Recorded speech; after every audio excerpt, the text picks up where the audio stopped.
નમસ્કાર, તમામ મહત્વપૂર્ણ સમાચારો સાથે હું છું હેતવી અને સૌપ્રથમ વાત કરીશું શ્રીરામના મહાપર્વની।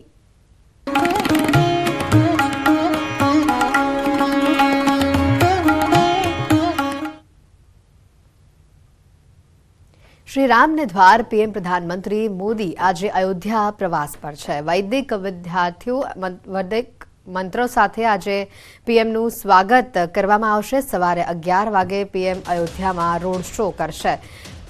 મહત્વના સમાચાર 51 સ્થળો પર પીએમ મોદી પર આજે પુષ્પવર્ષા કરવામાં આવશે। સવારે 11 વાગે પીએમ અયોધ્યામાં રોડ શો કરવાના છે। પીએમ અયોધ્યા સ્ટેશનનું આજે ઉદ્ઘાટન કરશે। રામનગરી અયોધ્યામાં આજે મહાઉત્સવ જેવો માહોલ છે। પ્રધાનમંત્રી મોદી આજે અયોધ્યાના પ્રવાસ પર છે। 51 સ્થળો પર પીએમ મોદી પર પુષ્પવર્ષા થવાની છે। સવારે 11 વાગે પીએમ અયોધ્યામાં રોડ શો કરવાના છે। વૈદિક મંત્રોચ્ચાર સાથે પીએમનું જે સ્વાગત કરવામાં આવશે। વૈદિક વિદ્યાર્થીઓ મંત્રથી પીએમનું સ્વાગત આજે કરવાના છે। 11:45 પીએમ અયોધ્યા સ્ટેશનનું ઉદ્ઘાટન કરશે। 240 કરોડના ખર્ચે અયોધ્યા સ્ટેશનનો પુનઃ વિકાસ કરવામાં આવ્યો છે।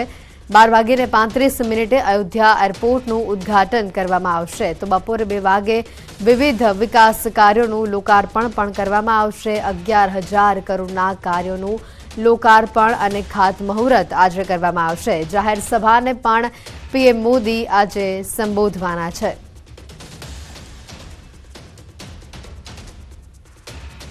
પીએમ મોદી આજે અયોધ્યાના પ્રવાસ પર છે। પીએમ મોદીના સ્વાગત માટે અયોધ્યા તૈયાર છે। રામનગરીને દુલ્હનની જેમ શણગારવામાં આવી છે। પીએમ મોદી આજે અયોધ્યામાં રોડ શો પણ કરવાના છે। રોડ શોને ખાસ બનાવવા માટે થાઈલેન્ડ, મલેશિયા, કોલકાતા, બેંગલુરુ, દહેરાદૂન, ઉત્તરાખંડ અને દિલ્હીથી ફૂલો અને આગ્રાના પાંદડા લાવવામાં આવ્યા છે। રોડ શો દરમિયાન 51 જગ્યાએ પીએમ મોદીનું સ્વાગત કરવામાં આવશે। તેમાંથી 12 જેટલી જગ્યાઓ પર સંતો મહંતો તેઓનું સ્વાગત કરશે। રોડ શો દરમિયાન 51 જેટલી જગ્યા પર પીએમ મોદીનું સ્વાગત કરવામાં આવનાર છે। આ રોડ શો દરમિયાન અયોધ્યાના લોકો, ઋષિમુનિઓ અને વેદપીઠીઓ શંખનાદ ફૂંકની સાથે પીએમ મોદીનું સ્વાગત કરશે। 21 સંસ્કૃત શાળાઓના 500 જેટલા વૈદિક વિદ્યાર્થીઓ વૈદ મંત્રો દ્વારા રોડ શોને વિશેષ બનાવવાના છે। અયોધ્યાના રામ મંદિરમાં 22 જાન્યુઆરીએ રામલલ્લાના અભિષેકની તૈયારીઓ લગભગ પૂર્ણ થઈ ચૂકી છે। પ્રાણ પ્રતિષ્ઠા કાર્યક્રમ પહેલા પીએમ મોદી આજે અયોધ્યા જવાના છે। પીએમ મોદીના ભવ્ય સ્વાગત માટે આજે અયોધ્યા પણ સંપૂર્ણ રીતે તૈયાર છે। પીએમ મોદી અયોધ્યા પહોંચશે ત્યારે વ્યવસ્થાને અંતિમ ઓપ અપાઈ રહ્યું છે અને આ ખાસ અવસર પર પીએમ મોદી પણ રામનગરીને ખાસ ભેટ આપવાના છે। પીએમ મોદીના આગમન સમયે એરપોર્ટ પર મુખ્યમંત્રી યોગી આદિત્યનાથ, ડેપ્યુટી સીએમ કેશવ પ્રસાદ મૌર્ય તેઓનું સ્વાગત કરશે। એરપોર્ટ પરથી પીએમ મોદી સીધા અયોધ્યા ધામ રેલવે સ્ટેશન જવા માટે રવાના થશે। એરપોર્ટના ગેટ નંબર 3થી પીએમ મોદીનું વાહન NH-27 ધરમપથ અને રામપથ પર 15 કિલોમીટર લાંબો રોડ શો થવાનો છે આજે। ત્યારબાદ 11 વાગે રેલવે સ્ટેશન પહોંચશે પીએમ મોદી અયોધ્યા ધામ રેલવે સ્ટેશન પર લગભગ અડધો કલાક જેટલો સમય રોકાશે।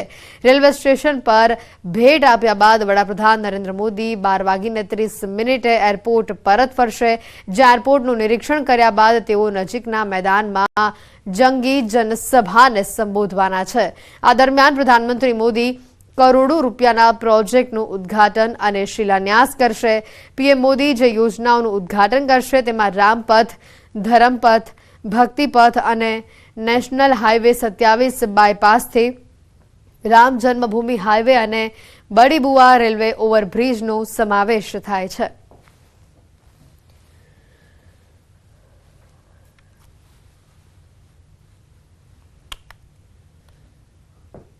પવિત્ર નગરી અયોધ્યા ધામમાં આજે દેશભરની નજર મંડાયેલી છે। પ્રધાનમંત્રી મોદી આજે અયોધ્યા પ્રવાસ પર છે ત્યારે તેઓ 11:45 પીએમ અયોધ્યા સ્ટેશનનું ઉદ્ઘાટન કરવાના છે। સમગ્ર રેલવે સ્ટેશનને રીડેવલપ કરવામાં આવ્યું છે। રેલવે સ્ટેશનની ડિઝાઇન પણ અલગ જ પ્રકારની છે। સામે આવેલી જે તસવીરો પરથી જોઈ શકાય છે કે રેલવે સ્ટેશન કેટલું ભવ્ય છે।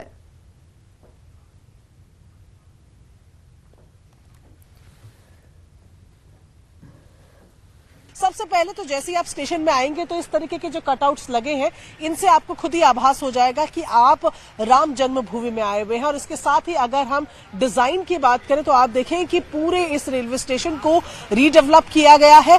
दूसरी तरफ की तस्वीरें जब आप देखते हैं तो मंदिर से हल्का हल्का आपको स्ट्रक्चर मिलता हुआ नजर आता है। ये जो आप ऊपर देख रहे हैं ये क्राउन बना हुआ है, मुकुट की तरह लगता है, जहां पर मुकुट और उसके पीछे मुकुट का ही डिजाइन जो है वो देखने को मिलता है। आनंद विहार टर्मिनल से अयोध्या धाम होते हुए दरभंगा के लिए और मालदा टाउन से बेंगलुरु के लिए 2 अमृत भारत ट्रेनों को वो यहाँ से हरी झंडी दिखाएंगे। इसके अलावा 6 वंदे भारत एक्सप्रेस ट्रेन जो है उनको यहाँ से हरी झंडी दिखाई जाएगी। ये अयोध्या का रीडेवलप्ड जो रेलवे स्टेशन है वो उसका उद्घाटन किया जाएगा। इसके साथ ही दोहरीकरण के और तमाम और ऐसे प्रोजेक्ट्स हैं जिनको हरी झंडी पीएम यहीं से दिखाएंगे। तो ये मैं पूरे रेलवे स्टेशन की तस्वीरें आपको दिखा रही हूँ। और यहाँ पर आप देखें कि जैसे इसका नाम पहले अयोध्या जंक्शन था, उसके बाद इसके नाम को अयोध्या धाम जंक्शन कर दिया गया है। અયોધ્યામાં ગુંજશે અમદાવાદનું 56 ઇંચનું નગારું, જેનું કુલ વજન છે 750 કિલો।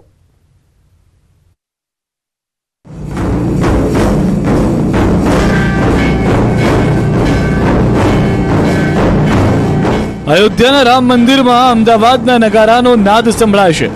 22 જાન્યુઆરી અયોધ્યામાં શ્રીરામ મંદિરમાં રામલલ્લા બિરાજમાન થવા જઈ રહ્યા છે, જેને લઈને આખો દેશ ઉત્સાહિત છે।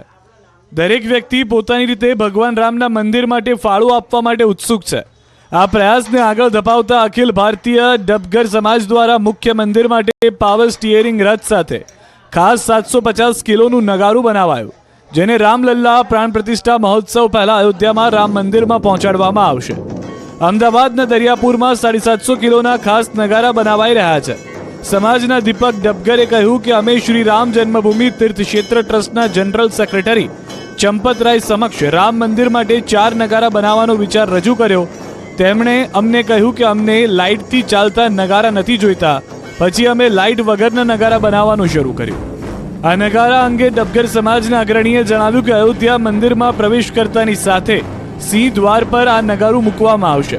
15 જાન્યુઆરી પહેલા આ નગારું મોકલવામાં આવશે। અખિલ ભારતીય ડબગર સમાજે રાજ્યભરના વિવિધ જગ્યાએ દાન એકત્રિત કરીને નગારું તૈયાર કર્યું।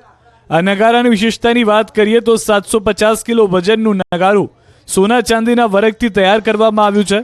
56 ઇંચ ઊંચું અને 56 ઇંચ પહોળું નગારું શ્રી રામભૂમિ અયોધ્યામાં મોકલવામાં આવશે।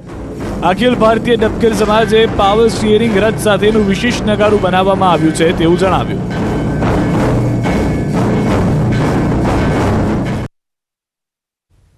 તો અમદાવાદમાં મુખ્યમંત્રી ભૂપેન્દ્ર પટેલના હસ્તે ફ્લાવર શોનું ઉદ્ઘાટન થશે। અમદાવાદનું રિવરફ્રન્ટ આગામી 15 દિવસ સુધી દેશ વિદેશના લાખોના ફૂલોની ફોરમથી મહેકતું રહેશે।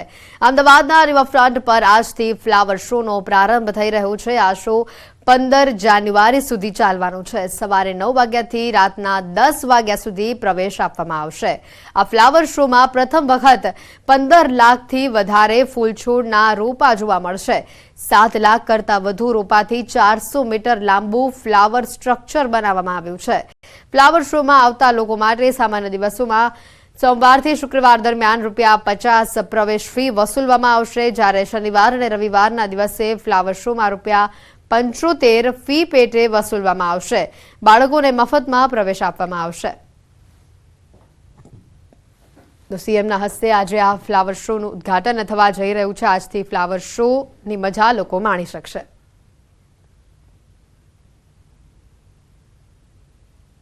અને આજ મુદ્દે વધુ વિગત મેળવીશું। સંવાદદાતા પ્રણવ અમારી સાથે સીધા અહીંયા જોડાઈ ચૂક્યા છે।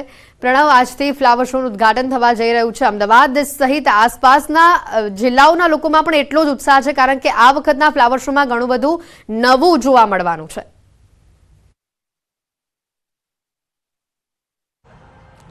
આ ચોક્કસ માનશે કે દર વર્ષે મહાનગરપાલિકા ફ્લાવર શોનું આયોજન કરે છે, પરંતુ આ વખતે વિશેષ એટલા માટે રહેશે કે આ ફ્લાવર શોમાં આ વખતે જે નવું સંસદ ભવન બનાવવામાં આવ્યું છે તેની સ્કલ્પચર ઊભું કરવામાં આવ્યું છે। તો સાથે જ સરદાર પટેલ સ્ટેચ્યુ ઓફ યુનિટીનું પણ અહીં પ્રતિકૃતિ તૈયાર કરવામાં આવી રહી છે। તો સાથે જ સૌથી મોટી વાત એ અહીં બહાર આવી રહી છે કે 400 મીટર લાંબી ફૂલોનું સ્ટ્રક્ચર આખું ઊભું કરવામાં આવી રહ્યું છે। તો સાથે આ જે ફ્લાવર શો છે તેનું નામ છે તે મુખ્ય ફ્લાવર જો છે શો છે તે વાઇબ્રન્ટ ફ્લાવર શો છે તે નામ આપવામાં આવ્યું છે. દ્રશ્યમાં જોઈ રહ્યું છે આ તમામ અધિકારીઓ નેતાઓ છે એ તમામ લોકો હાલ અહીં ઉપસ્થિત છે અને માય સિટી માય પ્રાઇડ છે તે નામ અહીં આપવામાં આવી રહ્યા છે. અને ખાસ કરીને આપણે વાત કરશું અહીંના જે ચેરમેન છે તેની વાત કરવાનો પ્રયાસ કરશું. ખાસ કરીને આ વખતે ફ્લાવર શોમાં વિશેષતા જોવા મળે છે કે સંસદ નવું ભવન છે તે જોવા મળી રહ્યું છે. ખાસ કરીને નવું સરદાર પટેલ સ્ટેચ્યુ પણ જોવા મળ્યું છે. My city my pride vibrant કઈ રીતનું વિશેષ આ વખતે રહેશે, લોકો કઈ રીતે તેને એન્જોય કરી શકશે? અમદાવાદ મ્યુનિસિપલ કોર્પોરેશન દ્વારા દર વર્ષે જે ફ્લાવર શોનું આયોજન થાય છે એમ આ વર્ષે પણ ફ્લાવર શો 2024નું ખૂબ સુંદર આયોજન કરવામાં આવ્યું છે. માનનીય મુખ્યમંત્રી શ્રી ભૂપેન્દ્રભાઈ પટેલના હસ્તે આજે એનું ઓપનિંગ કરવાનું છે. મુખ્ય આકર્ષણની વાત કરીએ તો જેમ આપે કીધું એ પ્રકારે સંસદ ભવન છે, મહિલા કાયદો જે પસાર થયો છે એ સંદર્ભે છે, ચંદ્રયાન 3 જેનું સફળ લોન્ચિંગ થયું છે એની પણ પ્રતિકૃતિ છે. આ ઉપરાંત યુએસપી કહી શકાય એ પ્રકારે એક ગ્રીન વોલ જે ગઈ વખતે 50 મીટરની હતી એ ગ્રીન વોલ આ વખતે 400 મીટરથી પણ વધુની ગ્રીન વોલ આપણે બનાવી છે અને એના છેડા ઉપર 7 હોર્સિસ ઘોડા જે છે વિંગ્સ સાથેના એ પ્રકારનું પણ આયોજન છે. એટલે આ વખતનો જે ફ્લાવર શો છે એને એક અલગ પ્રકારનો ફ્લાવર શો 2.0 કહી શકાય એ પ્રકારનો ફ્લાવર શો છે. કેટલા દિવસ આ ફ્લાવર શો ખાસ કરીને ચાલવાનો છે અને ફ્લાવર શોમાં સૌથી વધુ લોકો મોટી સંખ્યામાં આવે કઈ રીતની વ્યવસ્થા કરાઈ છે, કેટલાક ટિકિટ કાઉન્ટર રખાયા છે, ઓનલાઈન કઈ રીતે ટિકિટો મળવાની છે અને ખાસ કરીને ફી કેટલી રાખવામાં આવી છે? દર વખતની જેમ આ વખતે પણ 50 રૂપિયા ફી સોમથી શુક્રવાર સુધીની છે, 75 રૂપિયા ફી શનિ રવિ વીકેન્ડની છે. આ ઉપરાંત વિશેષ 12 વર્ષથી નાના જે બાળકો માહિતી બદલ. તો જે રીતના આ દ્રશ્યો સામે આવ્યા છે સીએમના હસ્તે આજે તેનું ઉદ્ઘાટન થશે. આગળ વાત કરીએ તો ગુજરાત વિધાનસભાના ચોથા સત્રની જાહેરાત કરવામાં આવી છે. 1 ફેબ્રુઆરીથી 29 ફેબ્રુઆરી સુધી આ બજેટ સત્ર રહેશે. વિધાનસભાના અધ્યક્ષ શંકરભાઈ ચૌધરીએ જાણકારી આપતા જણાવ્યું છે કે 1 ફેબ્રુઆરીથી 29 ફેબ્રુઆરી સુધી ગુજરાત વિધાનસભાનું બજેટ સત્ર મળશે.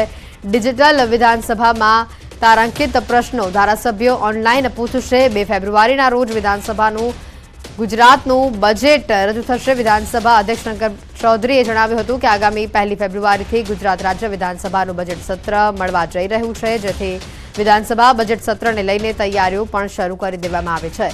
ગુજરાત વિધાનસભાના ચોથા સત્રમાં 2 ફેબ્રુઆરીના રોજ બજેટ વિધાનસભાના ગૃહમાં રજૂ કરવામાં આવશે. રાજ્યપાલના સંબોધન ઉપર 3 દિવસ ચર્ચા ચાલશે. 4 દિવસ બજેટ ઉપર સામાન્ય ચર્ચાઓ થશે, જ્યારે 12 દિવસ વિવિધ વિભાગની માંગણીઓ પર ચર્ચા થશે.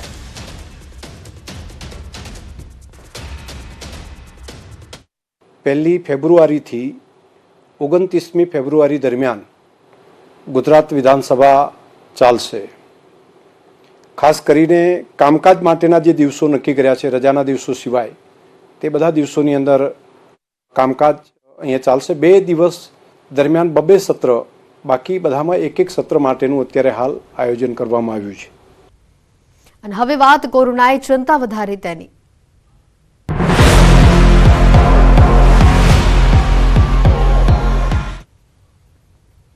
અમદાવાદમાં કોરોનાનું સંક્રમણ વધી રહ્યું છે અને હવે ભીડમાં જતા હોવ તો સાવધાન થઈ જશો. દેશમાં કોરોનાનું સંક્રમણ વધી રહ્યું છે. દેશમાં કેરળ બાદ ગુજરાતમાં સૌથી વધુ કોરોનાના કેસ નોંધાયા છે. એમાં પણ અમદાવાદમાં કોરોનાનું સંક્રમણ વધ્યું છે. અમદાવાદમાં કોરોનાના એક્ટિવ કેસની સંખ્યા 48 પર પહોંચી ગઈ છે. તમામ 48 દર્દીઓ હાલ હોમ આઇસોલેશનમાં છે. અમદાવાદમાં 24 કલાકમાં કોરોનાના વધુ 8 નવા કેસ નોંધાયા. 4 મહિલા અને 4 પુરુષ કોરોના સંક્રમિત થયા છે. આ તમામ કેસો શહેરના નવરંગપુરા, બોડકદેવ, મણિનગર, પાલડી અને વટવામાં નોંધાયા, જેમાં 2 દર્દીની ટ્રાવેલ હિસ્ટ્રી મળી આવી, જેમાં એકની ટ્રાવેલ હિસ્ટ્રી આણંદ અને બીજાની ટ્રાવેલ હિસ્ટ્રી વિસનગરની છે, જ્યારે 6 દર્દી સાજા થતા ડિસ્ચાર્જ કરવામાં આવ્યા. નાતાલના વેકેશન અને વિવિધ કાર્યક્રમને લઈ અમદાવાદમાં કોરોનાએ માથું ઉચક્યું છે. હાલ ગુજરાતમાં કુલ 66 એક્ટિવ કેસ છે.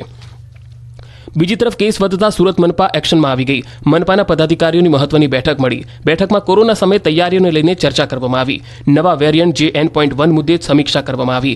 બેઠકમાં આશરે 15 જેટલા મુદ્દાઓ પર ચર્ચા થઈ. શહેરમાં હાલ 718 ઓક્સિજન સાથે બેડ તૈયાર છે. સ્વીમેર હોસ્પિટલમાં 1600 બેડ ઉપલબ્ધ છે. ખાનગી હોસ્પિટલો સાથે 6500 બેડની પણ વ્યવસ્થા કરાશે. પંચમહાલમાં ચોંકાવનારી ઘટના બની છે. કાલોલના ડેરોલ સ્ટેશન રોડ પર ગૌતસ્કરોએ ગૌતસ્કરી કરવાનો પ્રયાસ કર્યો. ગૌતસ્કરીના પ્રયાસની ઘટના સીસીટીવીમાં કેદ થઈ છે. કારમાં આવેલા ગૌ તસ્કરોએ ખુલ્લામાં ચરી રહેલી ગાયને રાત્રિ દરમિયાન કારમાં ઉઠાવી જવાનો પ્રયાસ કર્યો. જોકે મથામણ બાદ ગાય કારમાં નહીં સમાતા આખરે ગાયને મૂકીને ગૌ તસ્કરો પલાયન થઈ ગયા. ગાયને મૂકીને ભાગી રહ્યા હોય તેવા દ્રશ્યો સીસીટીવીમાં કેદ થયા છે.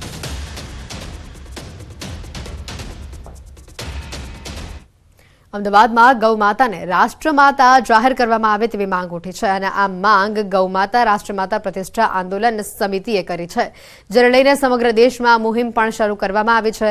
આજે દેશમાં ગૌમાતા સુરક્ષિત નથી, ગૌ હત્યા થઈ રહી છે, ત્યારે ગૌમાતાને રાષ્ટ્રમાતા જાહેર કરવાની માંગ ઉઠી છે.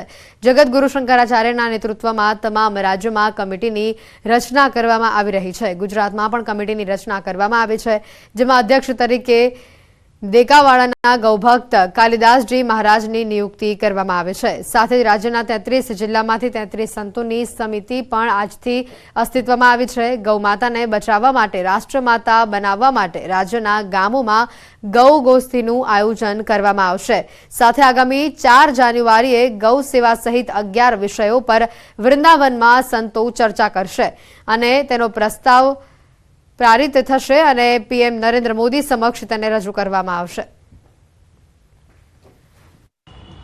જેમ રાષ્ટ્રધ્વજ છે તો એનો એક ફ્લેગ કોડ છે અને રાષ્ટ્રધ્વજનું અપમાન થાય તો સજા થાય. તમે ગૌવંશ હત્યા પ્રતિબંધ અખિલ ભારતીય લેવલે નથી કરી શકતા તો કમસે કમ ગૌ માતાને રાષ્ટ્રમાતાનો દરજ્જો આપવામાં આવે. ગૌમાતાને સન્માન સહિત અંતિમ વિદાય અપાશે. મૃત ગૌમાતા દાટવાના બદલે અગ્નિ સંસ્કાર આપવાની જૂનાગઢ મનપાને અનોખી પહેલ સામે આવે છે. સામાન્ય રીતે મૃત પશુઓને દફનાવવામાં આવે છે, પરંતુ જૂનાગઢમાં ગૌમાતા માટે ખાસ સ્મશાન બનાવવામાં આવી રહ્યું છે. અનેક વખત મૃત ગાયોના ચામડાને લઈને વિવાદ થતો હોવાના કારણે જૂનાગઢ મનપા દ્વારા રૂપિયા 2.50 કરોડના ખર્ચે ગેસ આધારિત સ્મશાન બનાવવામાં આવશે. હાલ પ્રાથમિક ધોરણે એક ગેસ ભઠ્ઠી તૈયાર કરવામાં આવશે. જો ભવિષ્યમાં જરૂર પડશે તો અન્ય એક ગેસ ભઠ્ઠી તૈયાર કરાશે. એલપીજી ગેસ દ્વારા મનપાની ડમ્પિંગ સાઇટ ઉપર ગૌમાતાના અગ્નિ સંસ્કાર કરાશે. આવનારા દિવસોમાં અહીંના કચરામાંથી ગેસ ઉત્પન્ન કરી આ ગેસ ભઠ્ઠીમાં ઉપયોગમાં લેવામાં આવશે. મહત્વનું છે કે એક ગૌમાતાના અંતિમ સંસ્કાર માટે રૂપિયા 3000નો ખર્ચ થાય છે. સ્વર્ણિમ જયંતિ મુખ્યમંત્રી શહેરી વિકાસ યોજનાની ગ્રાન્ટમાંથી રૂપિયા 2.50 કરોડના ખર્ચે ડેડ એનિમલ ક્રિમેશન કામગીરી હાલ છેલ્લા 4 મહિનાથી ચાલુ છે અને આગામી 31 માર્ચ સુધીમાં આ એનિમલ ક્રિમેશન કાર્યરત થઈ જશે. આ હાલમાં એક એનિમલ ક્રિમેશન અને ભઠ્ઠી બેસાડવામાં આવશે. ભાવનગરના પાદરગઢ ગામે શિયાળે પૂર આવ્યું. પાણીની લાઇનમાં મોટા પાયે ભંગાણ થયું. ભાવનગર જિલ્લાના તળાજા તાલુકાના પાદરગઢ ગામે ભર શિયાળે ઘરમાં પૂર જેવી સ્થિતિ થઈ ગઈ છે. વગર વરસાદે ચોમાસા જેવો માહોલ જોવા મળે છે. પાદરગઢ ગામમાં વગર વરસાદે લોકોના ઘરમાં પાણી ઘૂસ્યા. પીવાના પાણીની લાઇનમાં મોટા પાયે ભંગાણ થયું. મહીપરી યોજનાની લાઇનમાં ભંગાણ થયું. પાણીની લાઇનમાં ભંગાણ થતાં લાખો લીટર પાણીનો વેડફાટ થયો. સતત 2 કલાકથી પાણી વહી રહ્યું હતું. લોકોના ઘર અને રસ્તા પર પાણી જ પાણી જોવા મળ્યું. વહીવટી તંત્રની જાણ કરવા છતાં અધિકારીઓ જોવા સુદ્ધા આવ્યા નથી. દ્રશ્યમાં જોઈ શકાય છે કે તંત્રના પાપે રોડ પર પાણીના ફુવારા ઉડી રહ્યા છે. લાખો લીટર પાણીનું વેડફાટ થતાં લોકોના ઘરમાં ગોઠણડૂબ પાણી ભરાઈ ગયા. લોકોને ડોલે ડોલે પાણી ઘરની બહાર કાઢવાની ફરજ પડી. સ્થિતિ એટલી ખરાબ થઈ ગઈ કે લોકોના ઘરની અંદર સુધી પાણી પહોંચી ગયું હતું. તંત્રના પાપે ડભોઈના ખેડૂતોને રડવાનો વારો આવ્યો છે. ખેતરોમાં બરબાદીના દ્રશ્યો જોવા મળ્યા. ડભોઈના ફરતીફુઈ ગામના ખેતરોમાં બરબાદીના દ્રશ્યોના પાપી છે નર્મદા નિગમના અધિકારીઓ. પાકના સત્યાનાશનું પાપી છે તંત્ર. ડભોઈ તાલુકાના ફરતીકુઈ સીમ નજીકથી પસાર થતી નડા ફરતીકુઈ અંબાવ મેઇન કેનાલમાં ઓવરફ્લો થતા હજારો હેક્ટર ખેડૂતોની જમીનમાં પાણી ફરી વળ્યા. સાથે મોટા પ્રમાણમાં પાકને નુકસાન થવાની ભીતિ સેવાઈ રહી છે. ખેડૂતોના ખેતરમાં પાણી ફરી વળતા ખેડૂતો રોષે ભરાયા. વારંવાર ટેલિફોનિક વાત કરતા નર્મદા નિગમના અધિકારીઓ આશ્વાસન આપે છે થઈ જશે, પરંતુ કોઈ કામ થતું નથી. એટલે વારંવાર ડભોઈ નર્મદા નિગમમાં કર્મચારીઓ તેમજ કોન્ટ્રાક્ટરની બેદરકારીનો ભોગ બની રહ્યા છે ફરતીકુઈ ગામના ખેડૂતો, જેમનો આક્ષેપ છે કે છેલ્લા 3 વર્ષથી આ કેનાલની સાફ સફાઈ કરાવાઈ નથી. છેલ્લા 3 મહિનાથી કેનાલ વારંવાર છલકાય છે અને ખેડૂતોના હજારો એકર ઉગાડેલા વાવેતરમાં પાણી ફરી વળે છે. અધિકારીઓ અને કોન્ટ્રાક્ટર સાથે મિલીભગત હોય તેવા પણ આક્ષેપ કર્યા. જો આ કેનાલને મરામત તેમજ સાફ સફાઈ નહીં કરવામાં આવે તો આગામી સમયે નર્મદા નિગમની ઓફિસ ખાતે ઉગ્ર આંદોલન કરવાની ચીમકી આપી છે. સિંચાઈ માટે અપાતું પાણી બંધ કરી દેવાતા સુરેન્દ્રનગર ખેડૂતોનો પાક સુકાવા લાગ્યો છે. ખેડૂતોએ પાક રોટાવેટર ફેરવી નાશ કર્યો. સુરેન્દ્રનગરના ખેડૂતોને રાતા પાણીએ રોવાનો વારો આવ્યો છે. સૌની યોજના મારફતે ખેડૂતોને સિંચાઈ માટે અપાતું પાણી બંધ કરી દેવાતા ખેડૂતો મુશ્કેલીમાં મુકાયા છે. ચાલુ વર્ષે સિંચાઈ વિભાગ દ્વારા પાણી આપવામાં આવતું હતું. ખેડૂતોએ હોંશે મોટી માત્રામાં શિયાળુ પાકનું વાવેતર કર્યું, પરંતુ અચાનક જ પાણી આપવાનું બંધ કરી દેતા ખેડૂતોનો પાક સુકાઈ રહ્યો છે. જીરું અને વરિયાળી સહિતના પાકોનું અંદાજે 3000 વીઘા કરતાં પણ વધુ જમીનમાં વાવેતર કરાયું, પરંતુ પાક સુકાઈ જતા અંદાજે 20થી વધુ ગામોમાં ખેડૂતોને જીરા, વરિયાળી સહિતનો પાક ગુમાવવાનો વારો આવ્યો. અંદાજે 60 વીઘા કરતાં પણ વધુ જમીનમાં ખેડૂતોએ પાક પર રોટાવેટર ફેરવી દીધું. પાણી આપવા ખેડૂતોએ અનેક વખત રજૂઆત કરી, પરંતુ ખેડૂતોને સિંચાઈ માટે પાણી ન મળતા રાતા પાણીએ રોવાનો વારો આવ્યો. સ્થાનિક રાજકીય નેતાઓની વર્ચસ્વની લડાઈને કારણે ઇરાદાપૂર્વક ખેડૂતોને પાણી આપવામાં નહીં આવતું હોવાનો પણ ખેડૂતોએ આક્ષેપ કર્યો અને પાણી આપવાની માંગ કરી રહ્યા છે. મોરબીના માળિયા મિયાળાના બગસરા ગામે ટ્રક રોકીને વિરોધ કરવામાં આવ્યો. મીઠા ઉદ્યોગકારોના ત્રાસના આક્ષેપ સાથે સ્થાનિકોનો વિરોધ સામે આવ્યો. ગ્રામજનોએ મીઠા ભરેલા ટ્રક રોકી ટ્રકોના કારણે શાળાના વિદ્યાર્થીઓ પર અકસ્માતનું જોખમ હોવાનું પણ જણાવ્યું. શાળા નજીકની ટ્રકો પૂર ઝડપે પસાર થતા હોવાનો પણ ગ્રામજનોએ દાવો કર્યો છે. અવારનવાર રજૂઆત છતાં તંત્રએ કામગીરી ન કરતા ગ્રામજનોમાં રોષ ભભૂકી ઉઠ્યો છે. અંગદાન અંગે આરોગ્ય મંત્રી મનસુખ માંડવિયાનું નિવેદન સામે આવ્યું. ભારતને અભિનંદન. મને આ માહિતી જાણતા અત્યંત આનંદ થાય છે કે અંગદાન માટે શપથ લેનારા લોકોની સંખ્યા 1 લાખને વટાવી ગઈ છે.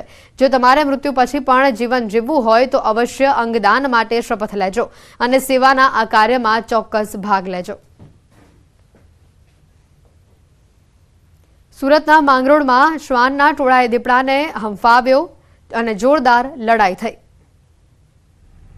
સુરતના માંગરોળમાં દીપડા અને શ્વાન વચ્ચે ભીષણ યુદ્ધ થયું.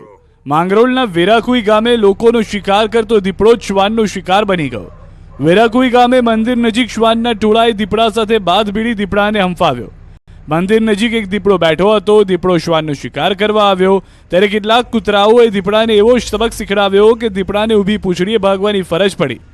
શ્વાનનો શિકાર કરે એ પહેલા શ્વાનનું ટોળું સામે થયું. શિકાર કરવા આવેલા દીપડાએ ભાગવું પડ્યું. ગામમાંથી પસાર થતા ટ્રક ચાલકે વિડીયો કેમેરામાં કેદ કર્યો. આ બાજુ અમરેલીમાં માનવ લોહીનો તરસ્યો દીપડો પાંજરે પુરાય તે માટે વન વિભાગ સક્રિય થયું. તરક તળાવ ગામમાં દીપડાના હુમલામાં બાળકનું મોત થયું. 7 વર્ષના બાળક પર દીપડાએ હુમલો કર્યો. 7 વર્ષનો અમિત નામનો બાળક પાણી ભરવા માટે જતો હતો. તે સમયે દીપડાએ અમિતના ગળા પરના ભાગે હુમલો કરીને ખેતર તરફ ઢસડી ગયો. જોકે બાળકના માતા પિતાએ દીપડાનો પીછો કર્યો અને બુમરાણ મચાવતા દીપડો બાળકને છોડીને ભાગી ગયો. વન વિભાગની ટીમ પણ સ્થળ પર પહોંચી અને માનવભક્ષી દીપડાને કેદ કરવા 2 પાંજરા ગોઠવ્યા. જોકે હજુ પણ એ માનવભક્ષી દીપડો પાંજરે પુરાયો નથી. રાજકોટમાં પાર્કિંગ બાબતે 25 લુખ્ખાઓએ ઉધામો મચાવ્યો અને મારામારી કરી. રાજકોટ શહેરમાં વધુ એક વખત લુખ્ખા તત્વોનો આતંક સામે આવ્યો છે. રાજકોટ શહેરના બાલાજી હોલ પાસે આવેલી ગોપાલ હોટલ ખાતે વાહન સાઈડમાં રાખવાનું કહેતા 25 જેટલા વ્યક્તિઓના ટોળા દ્વારા તોડફોડ તેમજ મારામારી કરવામાં આવી. સમગ્ર મામલાની જાણ થતાં પોલીસ કાફલો ઘટના સ્થળે દોડી આવ્યો હતો. હોટલ પાછળ આવેલા ક્વાર્ટરમાં રહેતા કેટલાક લુખ્ખા તત્વો અવારનવાર તેમના ત્યાં મફતમાં ચા પાણી પીવા આવે છે. ત્યારે લુખ્ખાઓનું બાઇક સાઈડમાં રાખવાનું કહેતા તેઓ ઉશ્કેરાઈ ગયા. તોડફોડ કરી રહ્યા હતા. જાહેરમાં ટોળાએ આતંક મચાવતા રોડ પર દહેશત ફેલાઈ ગઈ. વેપારીઓ પણ ડરી ગયા હતા. ત્યારે પોલીસ દ્વારા કામગીરી કરવામાં આવે અને લુખ્ખા તત્વોને કાયદાનું ભાન કરાવવામાં આવે તેવી માંગ ઉઠી. અંકલેશ્વરના જૂના દીવા ગામે મોબાઈલ અને લૂંટનો ભેદ ઉકેલવામાં પોલીસને સફળતા મળી છે.